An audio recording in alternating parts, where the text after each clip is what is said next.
સર્વ વૈષ્ણવોને જય શ્રી કૃષ્ણ. આપણે અગાઉ 127ના પાઠમાં શીખ્યા હતા કે સલાહ લેવી હોય તો ઠાકોરજીની લેવી. કોઈ જીવની સલાહ લઈએ તો એ મોટે ભાગે રાગ દ્વેષવાળી હોય છે. વાસના પણ શૂરપંખાની જેમ પહેલા બહુ સુંદર લાગે છે, પણ પછી તે પોતાનું પોત પ્રકાશિત કરે છે, જીવને ફસાવે છે. કોણ? વાસના. વાસના આરંભમાં કોમળ લાગે છે, પણ વાસના ભયંકર છે. વાસનાની પકડમાંથી જલ્દી છૂટી શકાતું નથી. તે લોકો ખરેખર અભાગી છે કે જેઓ શ્રી હરિને છોડીને વિષયો સાથે પ્રેમ કરે છે. સત્કર્મની જાહેરાત કરવાથી પુણ્યનો વિનાશ થાય છે. સેવા બતાવવા માટે ન કરો, સેવા ભગવાનને રાજી કરવા માટે કરો. જપ, તપ, તીર્થ, દાન વગેરે બધું કરો, પણ સંતના અનુગ્રહ વિના ભક્તિ ફળતી નથી. વૈષ્ણવો આશામાં જીવે છે કે એક દિવસ મારા પ્રભુ મને અપનાવશે. ખૂબ ઉત્સાહથી સેવા અને સ્મરણ કરો, અને અગર એમાં મન ન લાગે તો સતત સત્કર્મ કરો. હવે આગળ જોઈશું. સચ્ચિદાનંદ રૂપાય વિશ્વોત્પત્યાદિ હેતવે તાપત્રય વિનાશાય શ્રી કૃષ્ણાય વયમ નમઃ. જે જગતની ઉત્પત્તિ, સ્થિતિ અને વિનાશનો હેતુ છે, તથા જે ત્રણેય પ્રકારના તાપોના નાશ કરવાવાળા છે, એવા સચ્ચિદાનંદ સ્વરૂપ ભગવાન શ્રી કૃષ્ણને અમે વંદન કરીએ છીએ. સતત જે મને સર્વમાં શોધે છે તેને શોધતો હું આવું છું. કોણ કહે છે? પ્રભુ કહે છે. શું કહે છે? કે સતત જે મને સર્વમાં શોધે છે તેને શોધતો હું આવું છું. જે મને શોધે તેને શોધતો હું જાઉં છું. શબરીના આશ્રમમાં રામ લક્ષ્મણ પધાર્યા છે. શબરી રામનો મંત્ર જપતા બેઠી છે. રામજીને જોઈ શબરીએ સુંદર આસન બેસવા માટે આપ્યું છે. કહે છે કે જાતિહીન છું, પણ આપના શરણે આવી છું. રામજી કહે છે, હું બીજા સંબંધમાં માનતો નથી, મારે તો સબસે ઊંચી પ્રેમ સગાઈ. પ્રભુ શું કહે છે? કે હું બીજા સંબંધમાં માનતો નથી. બીજા સંબંધો એટલે કે જે બહુ અમીર હોય, કે બહુ જાતિના ઊંચા જાતિના હોય, કે એવું બધું પ્રભુ જોતા નથી. પ્રભુ તો શું જુએ છે? ખાલી પ્રેમ જુએ છે. પ્રભુ કહે છે, મારે તો સબસે ઊંચી પ્રેમ સગાઈ. શબરીએ બોર રાખ્યા છે. 2 પડિયામાં શબરી બોર લાવ્યા છે. શબરી ચાખી ચાખીને બોર આપે છે. કદાચ બોર ખાટા ન અપાઈ જાય. અતિ પ્રેમમાં શબરીને ભાન નથી કે તેણી અજીઠા ફળ રામજીને ખવડાવી રહી છે. રામજીએ શબરીના બોરના બહુ વખાણ કર્યા છે. પ્રેમમાં જ મીઠાશ છે. પ્રેમને કલંકિત ન કરો. ઈશ્વરને પ્રેમ કરો તો કેવળ ઈશ્વરના માટે જ પ્રેમ કરો. રામજી શબરીના બોર આરોગી ગયા છે. મહાપુરુષોએ વર્ણન કર્યું છે કે આ બોરના ઠળિયાની દ્રોણાચલ પર્વત ઉપર સંજીવની વનસ્પતિ થઈ છે, કે જેણે લક્ષ્મણજીને જીવનદાન આપ્યું છે. ખૂબ ભજન કરો. સાધુ સંતોમાં ખૂબ વિશ્વાસ રાખો. શબરીનું ચરિત્ર માનવ માત્ર માટે આશ્વાસનરૂપ છે. ભગવાન જરૂર મળે છે. શબરી આખી જિંદગી રામજીની રાહ જોઈ, તો છેલ્લે તો પ્રભુ મળ્યા એમને. એમ શબરીનું ચરિત્ર માનવ માત્ર માટે આશ્વાસનરૂપ છે કે ભગવાન જરૂર મળે છે. શબરીને પૂછ્યું છે, તારી કોઈ ઈચ્છા છે? શબરીએ કહ્યું કે પંપા સરોવરનું જળ બગડી ગયું છે, તે સુધારો. એક વખત એક ઋષિએ શબરીને લાત મારી હતી. ત્યારથી પંપા સરોવરનું જળ બગડેલું. તે સુધારવાનું રામજીને વિનંતી કરતા રામજીએ કહ્યું કે તે જળને સુધારવા મારી શક્તિ નથી. રામજીએ શું કીધું? તે જળને સુધારવા મારી શક્તિ નથી. રામજીએ લોકોને કહ્યું કે તમે શબરીનું ચરણ તીર્થ તેમાં પધરાવો. શબરીએ જળમાં સ્નાન કર્યું છે. સરોવરનું જળ અતિ મધુર બન્યું છે. રામે શબરીનો ઉદ્ધાર કર્યો. શબરીજી રામજીના દર્શન કરતા કરતા યોગાગ્નિમાં સમાયા છે. રઘુનાથજી ત્યાંથી આગળ ચાલ્યા છે. ઋષ્યમુખ પર્વત નજીક આવ્યા કે જ્યાં સુગ્રીવ રહે છે. ત્યાં પ્રથમ હનુમાનજીનું મિલન થાય છે. આજે હનુમાનજીનું પ્રથમ મિલન રામજી સાથે થાય છે. હનુમાનજીએ પૂછ્યું છે કે આપ કોણ છો? સુગ્રીવ સાથે મૈત્રી હનુમાનજી દ્વારા થાય છે. એટલે જીવની ઈશ્વર સાથે મૈત્રી ન થાય ત્યાં સુધી જીવન સફળ થતું નથી. અને એ મૈત્રી હનુમાનજી વગર, હનુમાનજી કોણ છે? બ્રહ્મચર્ય છે. તો હનુમાનજી વગર એટલે બ્રહ્મચર્ય વગર થતી નથી. આપણે ફરી સમજીશું. જીવની ઈશ્વર સાથે મૈત્રી ન થાય ત્યાં સુધી જીવન સફળ થતું નથી. એટલે આપણે ઈશ્વર સાથે મૈત્રી થવી જોઈએ. બરાબર? તો એ મૈત્રી હનુમાનજી વગર થતી નથી. હનુમાનજી એટલે કોણ? બ્રહ્મચર્ય. એટલે બ્રહ્મચર્ય પાળ્યા વગર પ્રભુ સાથે મૈત્રી થતી નથી. રામ નામ અમૃત કરતાં પણ શ્રેષ્ઠ છે. રામ નામ ભવ રોગની દવા છે, પરંતુ સંયમ વગર દવા ફળતી નથી. એટલે સંયમ રાખવો જરૂરી છે. રામ નામ તો સબ કહે, 10 રીત કહે ન કોઈ. હનુમાનજી વકીલાત ન કરે ત્યાં સુધી રામચંદ્રજી અપનાવે નહીં. પરમાત્મા જીવ માત્રના સાચા મિત્ર છે. ઈશ્વર સાથે મૈત્રી કરે તો જીવન સફળ થાય છે. જગતનો મિત્ર બહુ તો આ લોકમાં સુખ આપશે, પરલોકમાં અને અંતકાળે તે સુખ આપી શકશે નહીં. એટલે આપણા જે મિત્ર હોય, અત્યારે તો એવો સમય છે કે આ જન્મમાં પણ જે મિત્ર હોય આ જન્મમાં પણ સાથ નથી આપતા. વાતો બહુ મોટી કરે પણ ક્યારે છોડી દે કંઈ કહેવાય નહીં. ચલો, આ જન્મમાં સુખ આપ્યું કે આ જન્મમાં જે બોલ્યું એ પાળ્યું, સાથ આપ્યો, પરંતુ પરલોકમાં કે અંતકાળે તો એ સાથ આપી શકશે નહીં. તો કોણ સાથ આપશે? પરમાત્મા. જીવ ઈશ્વર સાથે મૈત્રી કરે તો ઈશ્વર તેને ઈશ્વર બનાવે છે. ઈશ્વર જીવને ઈશ્વર બનાવે છે. પરમાત્મા અતિશય ઉદાર છે.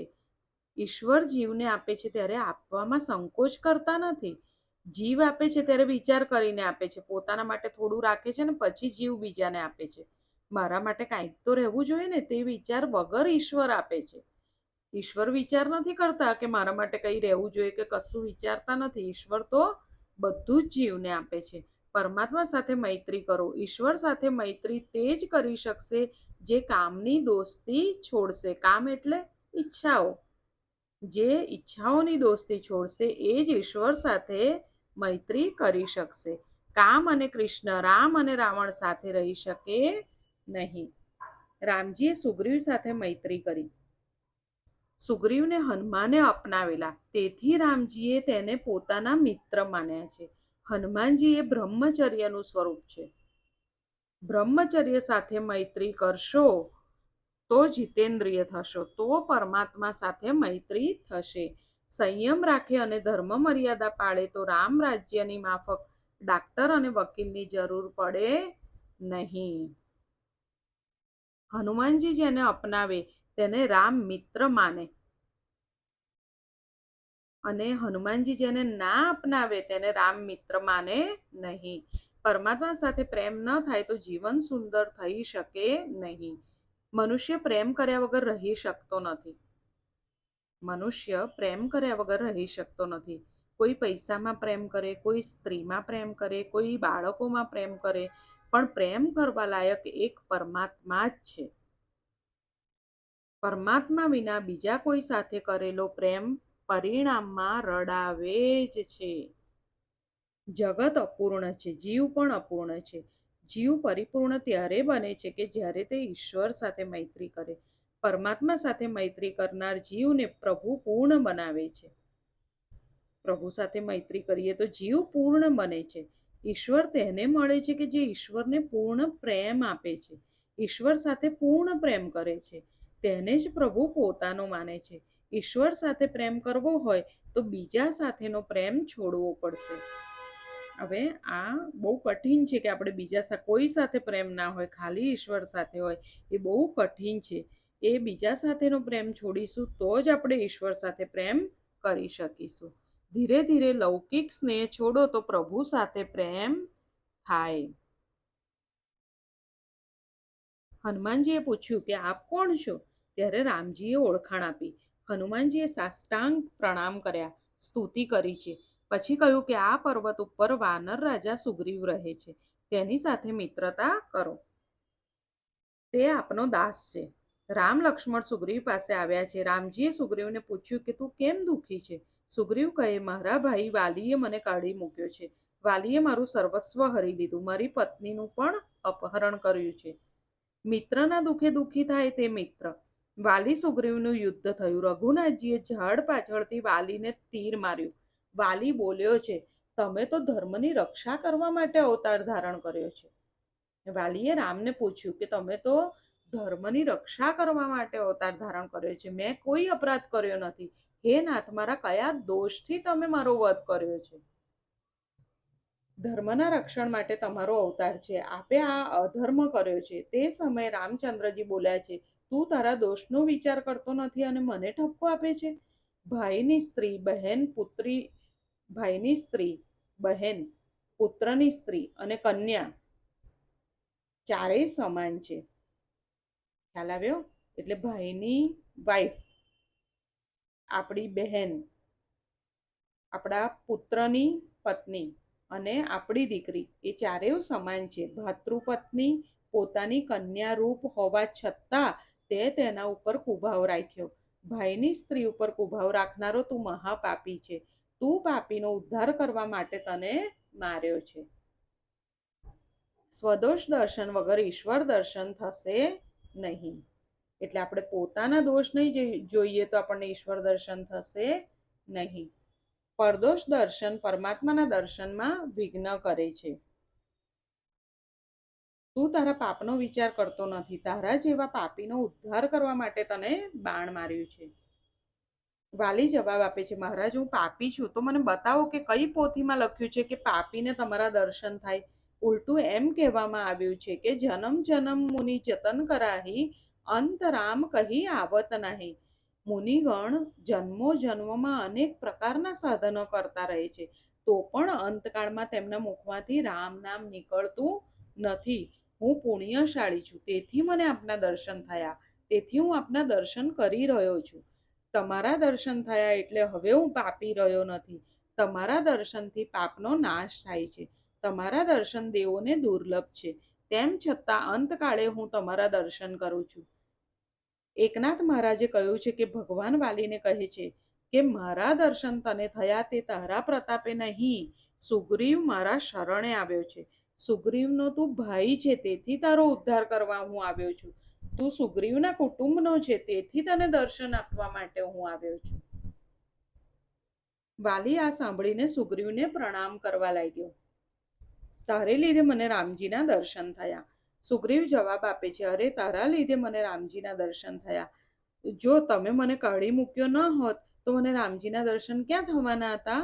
એવું સુગ્રીવે વાલીને જવાબ આપ્યો. સુગ્રીવને થયું કે મારો ભાઈ શરીર છોડે છે. સુગ્રીવ કહે છે, મોટા ભાઈ, મારા પાપની ક્ષમા કરો. વેર અને વાસના મરણને બગાડે છે. વેર અને વાસના મરણને બગાડે છે. આપણે કોઈ સાથે વેર રાખ્યું હોય તો એ આપણા મરણને બગાડે છે. એટલે ભલે આપણે કોઈ આપણી સાથે કેટલું ખરાબ કર્યું હોય પણ આપણે એને માફ કરી દેવાના.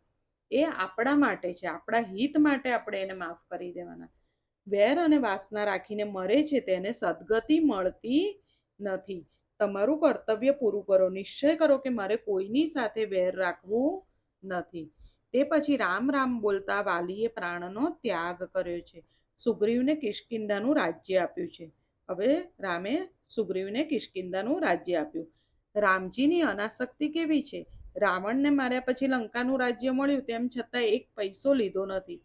મેં પૈસા માટે રાવણને માર્યો નથી. કંસને શ્રી કૃષ્ણે માર્યા પછી મથુરાનું રાજ્ય મળ્યું, તે કોને આપ્યું? ઉગ્રસેનને આપ્યું.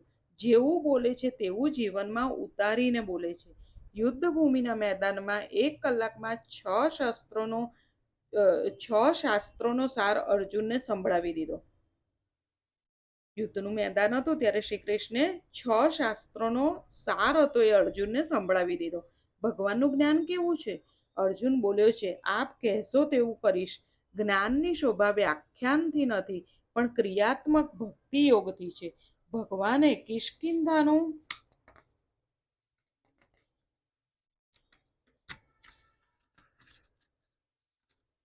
રાજ્ય લીધું નથી. એટલે શંકરજી પાર્વતીજીને કહે છે, રામ સમાન હિત કરવા વાળું જગતમાં કોઈ નથી. દેવતા, મનુષ્ય અને મુનિ સર્વની આ રીત છે કે સ્વાર્થને માટે જ સર્વ પ્રીતિ કરે છે. દેવતા હોય, મનુષ્ય હોય કે મુનિ, એ બધા સ્વાર્થ માટે પ્રીતિ કરે છે, જ્યારે પ્રભુ એવું કરતા નથી. સુરનર મુનિ સબકી હરિતિ, સ્વાર્થ લાગી કરહી સબ પ્રીતિ. ભગવાન પ્રવર્ષણ પર્વત ઉપર બિરાજ્યા છે. હનુમાનજી વાનર સેના ભેગી કરે છે. હનુમાનજીને રામજીએ પોતાના હાથની મુદ્રિકા આપીને કહ્યું કે સીતાને મારા બળ તથા વીરની વાત કહીને સમજાવીને તરત પાછો આવજે. હનુમાનજીએ વાનરો સહિત ત્યાંથી પ્રયાણ કર્યું. દક્ષિણ દિશા તરફ ગયા છે. ત્યાં જામવાન પાસે હનુમાનજી આવ્યા છે. હવે આજે આપણે અહીંયા સુધી રાખીએ. એટલું સુંદર કથા છે કે બંધ કરવાનું મન તો થતું નથી, પણ આજે અહીંયા સુધી રાખીએ. અને આજે આપણે ઘણું બધું શીખ્યા છે, એટલે આપણે જોઈ લઈએ. આજે આપણે શું શીખ્યા કે રામજી કહે છે કે હું બીજા સંબંધમાં માનતો નથી, મારે તો સબસે ઊંચી પ્રેમ સગાઈ. ઈશ્વરને પ્રેમ કરો તો કેવળ ઈશ્વરના માટે જ પ્રેમ કરો. શબરીનું ચરિત્ર માનવ માત્ર માટે આશ્વાસન રૂપ છે. આપણે બહુ પ્રભુનું નામ લઈએ, બહુ સેવા કરતા હોય, પછી આપણને થાય યાર પ્રભુ તો મળતા નથી. પણ શબરીનું ચરિત્ર આશ્વાસન રૂપ છે કે જેમ શબરીને પ્રભુ મળ્યા હતા એમ આપણને પણ મળશે. જીવની ઈશ્વર સાથે મૈત્રી ન થાય ત્યાં સુધી જીવન સફળ થતું નથી. એટલે આપણે પ્રભુ સાથે મૈત્રી કરવાની છે. અને મૈત્રી કેવી રીતે થશે? એ મૈત્રી હનુમાનજી વગર નહીં થાય. હનુમાનજી એટલે બ્રહ્મચર્ય. બ્રહ્મચર્ય વગર પ્રભુ સાથે મૈત્રી થશે નહીં. પરમાત્મા જીવ માત્રના સાચા મિત્ર છે. ઈશ્વર સાથે મૈત્રી કરે તો જીવન સફળ થાય છે. જીવ ઈશ્વર સાથે મૈત્રી કરે તો ઈશ્વર તેને ઈશ્વર બનાવે છે. ઈશ્વર સાથે મૈત્રી તે જ કરી શકે જે કામની દોસ્તી છોડે. કામ અને કૃષ્ણ, રામ અને રાવણ સાથે રહી શકે નહીં. હનુમાનજી એ બ્રહ્મચર્યનું સ્વરૂપ છે. બ્રહ્મચર્ય સાથે મૈત્રી કરો તો જીતેન્દ્રિય થશો. પરમાત્મા વિના બીજા કોઈ સાથે કરેલો પ્રેમ પરિણામમાં જીવને રડાવે જ છે. આ તો ઘણા બધા લોકોને અનુભવ હશે, અને નહીં હોય એને થઈ જશે કે પરમાત્મા વિના બીજા કોઈ સાથે કરેલો પ્રેમ પરિણામમાં રડાવે જ છે. ઈશ્વર સાથે પ્રેમ કરવો હોય તો બીજા સાથેનો પ્રેમ છોડવો પડશે. ધીરે ધીરે લૌકિક સ્નેહ છોડો તો પ્રભુ સાથે પ્રેમ થાય. સ્વદોષ દર્શન વગર ઈશ્વર દર્શન થશે નહીં. એટલે આપણે પહેલા પોતાના દોષ જોઈશું અને એ દૂર કરીશું, પછી આપણને ઈશ્વર દર્શન થશે. વેર અને વાસના મરણને બગાડે છે. નિશ્ચય કરો કે મારે કોઈની સાથે વેર રાખવું નથી. આજે અહીંયા સુધી રાખીએ. ફરી જલ્દી મળીશું. જય શ્રી કૃષ્ણ.